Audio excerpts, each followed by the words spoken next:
What are your recommendations then around doing something more short term lead gen? This is the forever challenge of content marketing is I and you know content marketing may be on its way out like as a concept, and it was a great idea that I think is sort of it's a failed experiment in a lot of ways, because if you go back and read Robert Rose's original writings about content marketing, the idea was to become a mini media company and to be incredibly generous with the information and to be giving it away. And what I have seen over the last 10 years of doing this is everyone doing some version that is worse. They're gating it. It's like it really was lead gen by a different name. And so it's left all these companies with all these sprawling publications of hundreds of articles that were like just really shallow SEO plays where the writer just Googled the answer and then took whatever was on the first 10 answers and made their own version of it.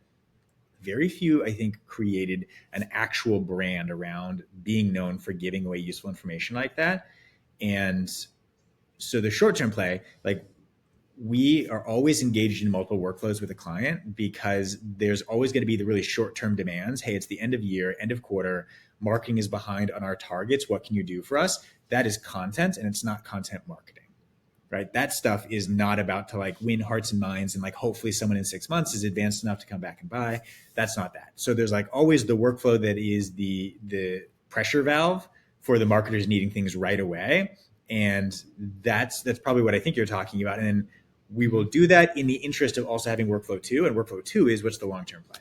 How does all of this level up into something? If we're going to do ads over here and social graphics over here, like someone on the team has to be thinking about how all those turn into something greater. So we're accruing value, because otherwise you can easily go through 8 to 10 years of doing that and kind of have nothing to show. It's hard to know without knowing the company, but the first place is like go listen to gong calls and talk to salespeople and figure out what questions they're getting over and over and why that buying cycle is difficult, which it often is, and create things that try to automate that. So at the very simplest, like, hey, we hear this objection on every call.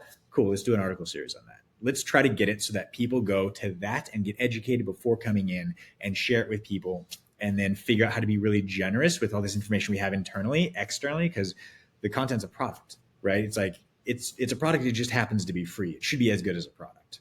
And we should Right. be shipping that as continuously and as generously as we are able. And when a company really does believe in that and things are not gated, like it does tend to work in the way that you hope it does. But for the short term, like, yeah, how do we help sales close deals?